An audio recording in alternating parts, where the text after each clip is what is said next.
Interesting जो development है वो ये है कि इंडियन डेलीगेशन भी शशि थरूर के अंडर इस वक्त यूएस में मौजूद है, गालिबन आई थिंक डीसी में मौजूद है एक ही साथ। कैसे देख रहे हैं इसको आप? बड़ी इंटरेस्टिंग सिचुएशन है। इसको दूसरे लफ्जों में कहा जाता है क्लैश ऑफ द टाइटन्स, कि हमारे पास जो बेस्ट अवेलेबल डिप्लोमेटिक कोर हो सकती थी, फोर्स हो सकती थी, मेरा ख्याल इससे बेहतर लोग नहीं हो सकते थे जो इस डेलीगेशन में शामिल किए गए हैं। कि बिलावल के खुद वो वजीर खारजा रहे हैं 1.5 साल, वालदा उनकी प्राइम मिनिस्टर रही हैं ट्वाइस, फिर उनके नाना जो जुल्फ़िकार अली भुट्टो वो पहले वजीर खारजा रहे, फिर प्राइम मिनिस्टर रहे, फिर जुल्फ़िकार अली भुट्टो के जो वालिद थे वो प्राइम मिनिस्टर रहे।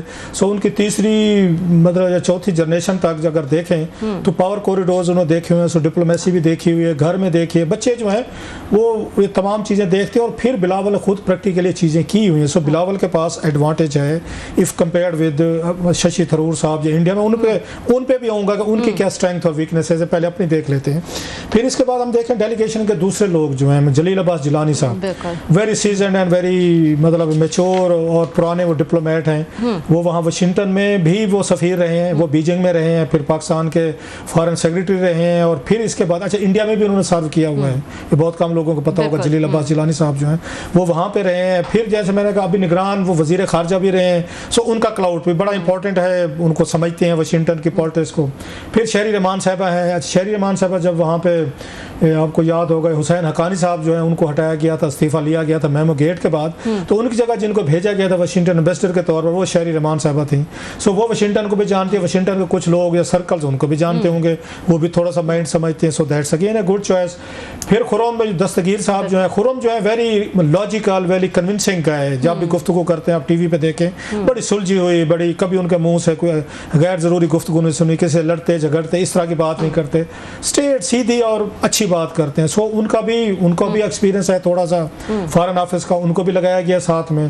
दैन मुसद्दिक मलिक साहब हैं। मुसद्दिक मलिक साहब की क्वालिटी का जो मैं बड़ा कहल हूँ, he is a cool guy, cool operator हैं, लॉजिक रीजन से बात करते हैं। मैंने उनको कमेटीज़ में सुना हुआ है, कई दफ़ा बड़े सख्त हमले होते हैं उन पर, बड़ी सख्त बातें होती हैं, लेकिन वो बड़े सुलझे हुए आराम से बात सुनते भी हैं और फिर बड़े सटल तरीके से वेरी कन्विंसिंग वे रिप्लाई भी करते हैं। टीवी शोज़ में भी यही कुछ करते हैं। So he is not someone who will lose the temper. So बड़ा ज़रूरी होता है डिप्लोमेट के लिए कि टेम्पर लूज नहीं करना, अपनी बात फर्म तरीके से करनी है। सो ये पूरा अगर आप इनका देखें, हिना रब्बानी खार साहब, हाँ हिना रब्बानी खार साहब, सॉरी मैं भूल गया, अच्छा हुआ याद लिया आपने, वो हिना रब्बानी खार साहब है। उनको मैं सुनता रहता हूँ वहाँ पे कमेटीज मीटिंग में, पब्लिक अकाउंट्स कमेटी में आते हैं, फॉरेन अफेयर्स कमेटी के तो चेयरमैन भी हैं, अच्छी गुफ्तगू करते हैं, सुलझी गुफ्तगू करते हैं। कई दफ़ा हमने टीवी शोज़ में भी देखा है उनको, जब इंडिया पाकिस्तान की वो डिबेट्स हो रही थी बरखा दत्त वगैरह के हवाले से, बल्कि इंडियन जो है खुद उनका मजाक उड़ा रहे थे कि बरखा दत्त साहब जिस तरीके से रिएक्ट कर रही थी उसके मुकाबले में ये हिना रब्बानी खान साहब और पर्सनैलिटी, अच्छी पर्सनैलिटी के साथ विद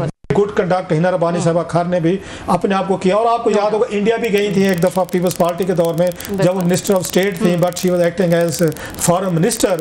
तो उस वक्त इंडिया में मीडिया ने बड़ा उनको अच्छे तरीके से वेलकम किया था कि पाकिस्तान से एक अच्छी एक एम्बेसडर है। So it's a very nice combination है। इससे बेहतर जैसे मैंने कहा नहीं हो सकता था। एक चीज़ अब ये है कि वो वहाँ पे हैं, उनको एडवांटेजेस क्या है, हमें क्या एडवांटेज है? हमें ये एडवांटेज है कि पाकिस्तान जो है वो अप्रिशिएट करता है उनके ट्रंप साहब के रोल को जो उन्होंने सीज फायर में उन्होंने किया। We appreciate it, we are grateful to him, we are wishing him कि ही विन मतलब पीस नोबेल पीस प्राइज जीते। हमने तो ट्रंप साहब की लेफ्ट साइड पे नहीं किया, हम तो उनके राइट साइड पे खड़े हैं। जैसे वो कह रहे हैं हम उनको एंडोर्स भी कर रहे हैं, उनके शुक्रगुजार भी हैं कि भैया कि जनाब आपने कहा, आपने जंग छुड़वाई, 2 पहलवानों को परे परे कर दिया, हम आपके लिए शुक्रगुजार हैं। और दूसरी साइड पे ट्रंप साहब जब उधर देखते हैं, इंडियन साइड पे देखते हैं, वो तो मोदी साहब भी इस बात को नहीं मानते, वो ये शशि थरूर साहब भी नहीं मानते, पूरा इंडिया नहीं मानता। वो सारे के सारे कन्फ्रंट करते हैं कि नहीं जनाब ट्रंप साहब का कोई रोल नहीं है। हम कहते हैं सर आपका रोल है, आपके बगैर ये काम नहीं होना था। इंसान है, इंसान तो वही सोचेगा भाई साहब ये तो बड़े अच्छे लोग हैं, they are very nice guys. वो जैसे कहते हैं Pakistani are very fantastic people. देखिए कितना पोटेंशियल है, इतना जितना उन्होंने हमें चुक दिया है इतना तो हमें अपने बारे में भी इतने अच्छा जज्बात नहीं होगा जो ट्रंप साहब हमारे बारे में रखते हैं। साउथ अफ्रीकन प्रेसिडेंट के सामने भी जो है वो पाकिस्तान का जिक्र कर रहे हैं, जहाँ पे गए पाकिस्तान का जिक्र, मतलब वो मिडिल ईस्ट में गए तो हम उन्हें याद थे, व्हाइट हाउस बैठे हम याद थे, प्रेस से बात हो रही हम याद थे, साउथ अफ्रीकन प्रेसिडेंट है Pakistanis are very good, fantastic boys, they are very wonderful people, I know them everyone, वो बला बला उन्होंने थम्स अप किया। हमें तो वहाँ पे पहले से ही इतनी बड़ी रिसेप्शन मिली हुई है। इंडिया उसके मुकाबले में उनको रेजिस्ट कर रहा है। उनको डिफाई कर रहे हैं, उनके रोल को डिस्काउंट कर रहे हैं। उन्हें भी लगता होगा यार ये कितने झूठे लोग हैं। मतलब आने वेरी मतलब हम्बली मैं कह रहा हूँ, मैं डिप्लोमेटिकली बात कह रहा हूँ कि यार मैंने रोल प्ले किया है, मैं दरमियान में पढ़ा हूँ। आप अमेरिका का प्रेसिडेंट इतनी बड़ी बात रिपीटेडली दुनिया के फोरम पे नहीं कहेगा जी मेरा कोई रोल है, उनका कोई रोल ना हो तो वो रोल अज्यूम कर रहे हैं, क्रेडिट ले रहे, क्यों लेगा भाई? तो इंडिया ने मोदी साहब भी अब तक कोई खुल के बात सके, इंडियन की मतलब फॉरेन मिनिस्ट्री भी खुल के बात नहीं कहती। मतलब कहे ना कि नहीं मोदी कोई रोल नहीं है, नहीं जी पाकिस्तान और आपस में हमने कर लिया था, डीजीएमओज ने कर लिया था, एनएसएस ने हमारी वो एनए तो उसी चंगे एनए पाकिस्तानी और इंडियन अच्छे होते तो हमें दुनिया भर के इस वक्त हम डेलीगेशन भेज रहे होते। मतलब इस वक्त शशि थरूर साहब ये वाशिंगटन बैठे होते या बिलावल भुट्टो साहब गए होते। इतने अगर अच्छे थे और एक दूसरे को अंडरस्टैंड करते हैं, म्यूचुअली बायलैटरल आप तल्लुकात ठीक कर सकते हैं, तो शशि थरूर साहब इस इस्लामाबाद बैठे होते हैं अपने डेलीगेशन लेके, तो भाई साहब हमें आपसे ये गिले हैं, आप जरा उधर तशरीफ लें दिल्ली में, हाँ आप अपने गिले सुनाएं। और यहाँ से बिलावल साहब वहाँ दिल्ली बैठे होते हैं, तुसी चंगे नहीं जी असि आपस में हमने फोन उठाए और आपस में डील कर ली और हम तय कर लिया। उस वक्त हम अच्छे हो गए। जब अपनी जान बचानी थी इंडियन हमारे दोस्तों ने, उस वक्त उन्होंने हमें वेट दे दिया, नहीं हम पाकिस्तान से बात की थी, नहीं जी पाकिस्तान ने हमें टेलीफोन किया था, नहीं जी हमने उनकी बात मान ली थी, तो बाकी बातें भी मान लें भाई, अगर सीज फायर पे मान ले तो बाकी बातें मान लें। सो इस वक्त एक हॉस्टाइल एनवायरनमेंट इंडिया को मिलेगा विच इज़ वेरी मतलब अनप्रेसिडेंटेड। इंडियन लॉ भी बहुत बड़ी स्ट्रांग समझी जाती है इंडिया वहाँ पे अमेरिका में, कांग्रेस हो या आपकी वहाँ पे सेनेट हो, माजी में बहुत सारे बिल जो पेश करवाए गए हैं इंडियन लॉबी ने वाया उनको सेनेटर्स डेमोक्रेट या रिपब्लिकन्स के जरिए उन्होंने सबमिट करवाए हैं बहुत सारे। लेकिन अब की दफ़ा देखा है कि इंडियन लॉबी भी बुरी तरीके से नाकाम हुई है, कोई वहाँ से बहुत बड़ा ब्रेक थ्रू नज़र नहीं आया। किसी सेनेटर ने पाकिस्तान को कोई बुरा भला कहते हमने नहीं सुना, वो इंडियन की सपोर्ट या साइड लेते हुए कि बहुत बड़ा ग्रुप था, हालांकि पहले इंडियन का प्रो ग्रुप था कांग्रेस में जो उनको सपोर्ट करते थे। सो ये वो एडवांटेजेस हैं जो पाकिस्तान को इस वक्त बिलावल भुट्टो साहब को मिले हुए हैं खुशकिस्मती से कि इस वक्त ट्रंप साहब हम पे मेहरबान है because of Indians stance. Plus ये शशि थरूर साहब ने जो ट्रंप साहब के बारे में गुफ्तगू की है वो भी वो देख चुके होंगे, वो जो क्लिप आया था कि उन्होंने ट्रंप साहब के बारे में कोई अच्छे अल्फाज नहीं कहे। और शशि थरूर साहब हैं, उनकी कंट्राडिक्शन बड़ी खौफनाक है। एक तो उनका हमने समझा था कि वो पढ़े लिखे आदमी जो कि हैं, 12-13 किताबों का मुसन्निफ है, अवार्ड लिया हुआ है, 22 साल की उम्र में PhD की, यही क्रेडिट हैं, 4 दफ़ा MPA रहे हैं, करेला से वहाँ से हैं, रियासत पढ़ी लिखी स्टेट, 100% लिटरेसी है, खुद बहुत अच्छे मुकर्रर हैं, इंटरनेशनल लेवल पे क्लाउड है, उनके बड़े क्रेडेंशियल्स हैं। लेकिन कंबोडिया वहाँ पे ये कोलंबिया में क्या हुआ, आपने खुद माना कि कोलंबिया में आपको वो सफारती फतह नहीं मिली, आपको टीवी पे कहना पड़ गया कि देखें जी हम तो इनसे मजम्मत कराने आए थे, ये आगे से पाकिस्तानी विक्टिम्स की कंडोलेंसेस लेके बैठ गए। अगरचे वो बाद में दावा करते हैं हमारे एहतजाज के बाद उन्होंने वो जी कंडोलेंसेस वापस ले ली, चलो जी वापस ले ली, मान लिया, आपको धचका तो लगा। अभी आप वहाँ पे अमेरिका आए हुए हैं, आप उस ट्रंप जिसकी हिमायत लेने गए हैं उसके खिलाफ तो आपने तकरीरें की हुई हैं कि बंदा ठीक नहीं है। और अभी बात की इन्होंने इंटरव्यूज में शशि थरूर साहब ट्रंप के खिलाफ जो है वो अभी रिसेंटली ही बातें की हैं, जो इंटरव्यूज दिए हैं। अब दूसरी तरफ उनकी जरा समझदारी देखें जो उन्होंने की है मोदी साहब ने।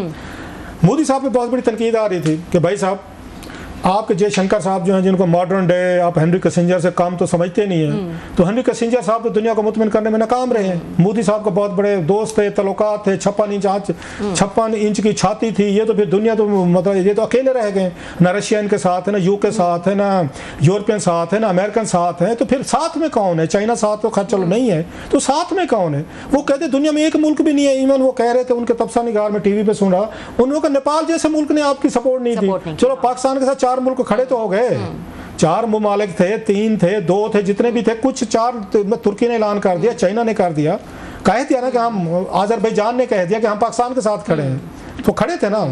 आपके साथ तो कोई नहीं खड़ा था, ये मैं नहीं कह रहा, उनके अपने लोग कह रहे हैं। तो उन्होंने मोदी साहब ने सही चीज उन्होंने ट्रिक खेला है। उन्होंने कहा भाई साहब मान लिया हमारे जयशंकर साहब कुछ नहीं कर सके, मान लिया मैं कुछ नहीं कर सका, 56 इंच मतलब छाती के बावजूद मुझसे कुछ नहीं हो सका, मान लिया, चले आप अपना ग्लैडिएटर दें हमें। आप शशि थरूर साहब जो हैं ये वो मुक्का है वो जो जंग के बाद नहीं याद आता, उन्हें दें कि ठीक है जी मेरा ये लोग तो नहीं कर सके ना डिप्लोमेटिकली दुनिया को एंगेज, आप जाके कर लें।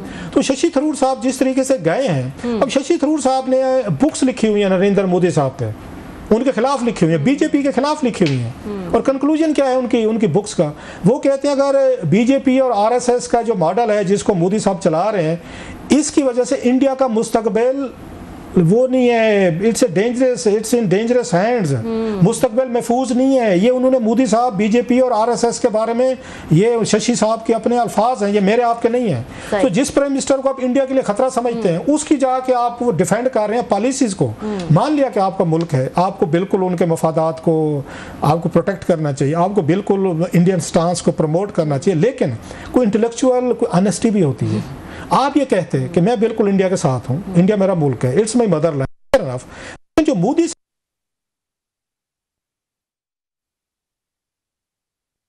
आपको कह भी रहे थे, राहुल गांधी ने 3-4 साल पहले कहा था, गलत कर रहे हैं, आपकी कांग्रेस कह रही है। आखिर अल्टीमेटली पूरा खित्ते को जंग की तरफ लेकर गया वो बंदा, पाकिस्तान के साथ बातचीत नहीं कर रहे, मुज़ाकरात नहीं कर रहे, मिलना जुलना सब जो हुक्का पानी बंद हो गया है। आप उसी बंदे को जस्टिफाई करने जा रहे हैं, दुनिया भर में भी हम पे अटैक हुआ है।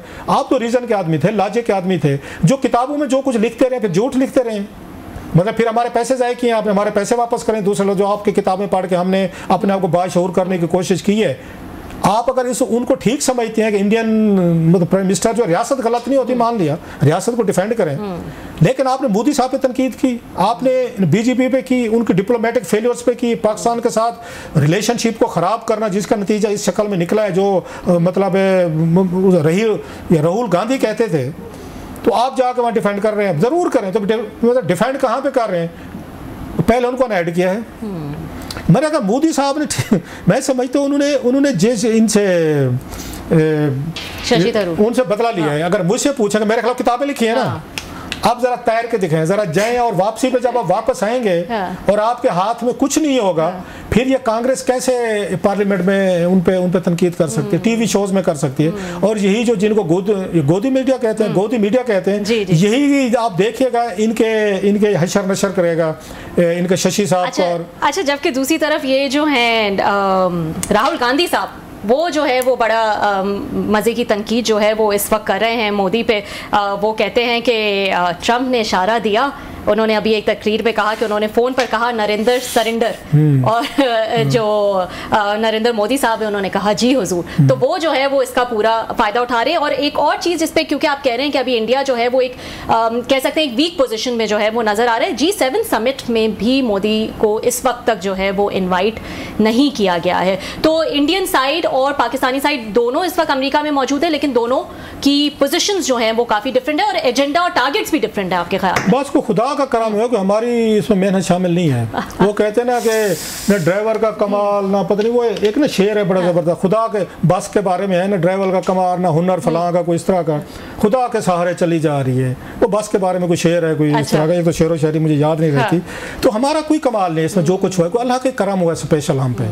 हमारे तो मतलब कुछ दिन पहले तक तो हमारी रियासत को एक नाकाम रियासत समझा जाता था, लोग मौजूद थे, मुल्क मौजूद था, बस मतलब टीवी चैनल्स खोलें, जिससे बात करें, ऑल ऑफ सडन एक आपके अंदर एक एनर्जी आई है, लोगों को अपने ऊपर कॉन्फिडेंस हुआ है, दुनिया ने हमें इज्जत एहतराम से देखना शुरू किया है। फोर्सेज ने जिस तरीके का मुकाबला किया, इतनी बड़ी फौजी कुव्वत का कोई तवक्को नहीं कर रहा था। मिडल ईस्ट में हमारी इज्जत बढ़ गई है, दुनिया भर में बढ़ गई है, लोग उन्हें हमें सीरियस लेना शुरू कर दे, हमारे पासपोर्ट की भी इज्जत बढ़ गई है बिकॉज ऑफ आवर जो हमारी फ़ज़ाया ने जिस तरीके से जंग लड़ी, हमारी फोर्सेज ने लड़ी है। तो ये कोई तवक्को नहीं कर रहा था, इंडिया भी नहीं कर रहा। जैसे बिलावल की एक चीज़ मुझे बड़ी वो मैं सुन रहा था, he is rubbing salt in the wounds of the Indians. वो नहीं होता नमक, जरा थोड़ा सा जख्मों में नमक छिड़कना, बिलावल वो काम कर रहा है। आज उन्होंने कहा जी हमने भारत के 6 त्यारे मार गिराए, 1 महीने बाद इन्होंने माना है हमारे त्यारे मार गिराए। अब जब वहां पे वाशिंगटन में शशि थरूर साहब और डेलीगेशन मौजूद है, वहां पे ये बयान देना बिलावल का, no that's very significant. Indian को बम की तरह लगा होगा, एक और JF लगा होगा उनको, वो मिसाइल जैसे उनको राफेल को लगा है, तो ये भी वही लगा होगा कि जो आए बैठे हैं उनके अपने 6 जहाज गिरवाने के बाद दुनिया ना बहादुर और फातेह या वो सक्सेसफुल आदमी की तरफ देखती है, लूजर की तरफ बहुत कम लोग सपोर्ट देते थे। शशि थरूर साहब इस वक्त एक लूजर के तौर पर वाशिंगटन मौजूद हैं। एक जो जंग आप यहाँ पे हारे हैं, जो 6 जहाज 7 गिरवाए हैं, वो वाशिंगटन आपको दोबारा वो फजा में खड़े करके नहीं देता। पाकिस्तान के डेलीगेशन का कॉन्फिडेंस लेवल बहुत हाई है इस वक्त, जो नजर भी आ रहा है आपको। सो मैं अभी भी कहूँगा शशि थरूर साहब मेहरबानी करें, वापसी पे पाकिस्तान से होते जाएं। यहाँ पे तशरीफ लें, बिलावल साहब उनको वेलकम करें, ये बैठे हैं एक दूसरे के साथ, दुनिया भर में एक दूसरे को ब्लेम करने की बजाय, दुनिया को चौधरी बनाने की बजाय कि हमारा फैसला वो चौधरी करेगा, हम आपस में नहीं करेंगे, बेहतर ये both countries both delegation Washington में मुलाकात कर लें। ये मेरी ख्वाहिश हो सकती है साहब, ज़रा हमारे जैसे को कौन सुनता है, दोनों मौजूद हैं, एक दूसरे को चाय पे बुला लें, दूसरे के साथ बैठ के बातचीत कर लें, शशि साहब और बिलावल साहब, एंड देन कोई हल निकाल लें। ये तो कोई अनहोनी बात ही है भाई, वो ख्वाहिश, वो कहते हैं यू नेवर नो, ख्वाहिश करने में क्या है, मतलब ऑलरेडी कोई कौन सा हम कोई यहाँ पे कोई ये खिता कोई बहुत बड़ा पीस और प्रॉस्पेरिटी की तरफ चला गया है। मुझे ब्रेक लेनी है, लेकिन मेरा एक सवाल जो है वो मैं आपसे जो है वो ज़रूर लेना चाहूँगी। ये जो शशि थरूर साहब की आपने इतनी डिटेल बताई कि ठीक है अपनी कंट्री को डिफेंड करना अलग बात है, लेकिन बीजेपी जिस पे उन्होंने इतनी किताबें लिखी, मोदी पे इतनी किताबें लिखी, उनके खिलाफ उन्होंने कोई तनकीद नहीं की, कुछ भी नहीं कहा, वजह कोई अपना पॉलिटिकल फ्यूचर भी देख रहे हैं शशि थरूर साहब? ये भी कहे तो चले आप ब्रेक ले लें, ब्रेक के बाद वापसी पे देखेंगे शशि साहब जो है वो सुना केरला में वो जो है उसमें कोई वजारत उज़्मा भी लेना चाहते हैं। अच्छा। हालांकि शशि साहब का अगर मतलब कद काट देखा जाए तो इस वक्त दुनिया में मेरे ख्याल इंडिया में 29 स्टेट्स हैं, अगर मैं गलत नहीं कह रहा, तो उन वज़ीर आला में से कितने लोगों को जानता है? मतलब 2-3 हम जानते हैं, बिहार के मतलब लालू प्रसाद साहब थे, उसके बाद हमने देखा नीतीश कुमार साहब थे, फिर हमने उसके बाद दिल्ली के जो थे केजरीवाल साहब थे, फिर गुजरात के मेरा ख्याल है मोदी साहब थे, 5वें चीफ मिनिस्टर का मुझे नाम तो नहीं आता, मैं ईमानदारी से बता रहा हूँ, मेरी नायली कहें नलायकी कहें, 29 वज़ीर आला कितने लोगों को जानते हैं? शशि साहब को हर कोई जानते हैं पूरी दुनिया में। पॉलिटिक्स हमेशा सेंटर में की जाती है, हमेशा आपको मतलब दिल्ली में आपको लोग जानेंगे, वहाँ से आप इंटरनेशनल कम्युनिटी के तौर पर जाने जाएंगे, वापस जाना चाहते हैं अपनी रियासत के वज़ीर आला बनना चाहते हैं, फिर आपको लगता है कि मोदी साहब की तरह गुजरात से वो जैसे आए थे, मैं वहाँ से निकलूँगा, फिर मैं कोई वज़ीर आला बनूँगा, कोई बीजेपी में मेरी जगह बनेगी। इतने पढ़े लिखे आदमी को इतनी मेरा ख्याल है एक मतलब इंटेलेक्चुअल डिसऑनेस्टी नहीं होनी चाहिए। या तो अगर मोदी साहब के खिलाफ किताबें ना लिखी होती, बीजेपी पे बुक्स ना लिखी होती, फिर तो था। इतनी किताबें लिखने के बाद भी उनकी पॉलिसी डिसीजन को डिफेंड करना in the name of your Motherland,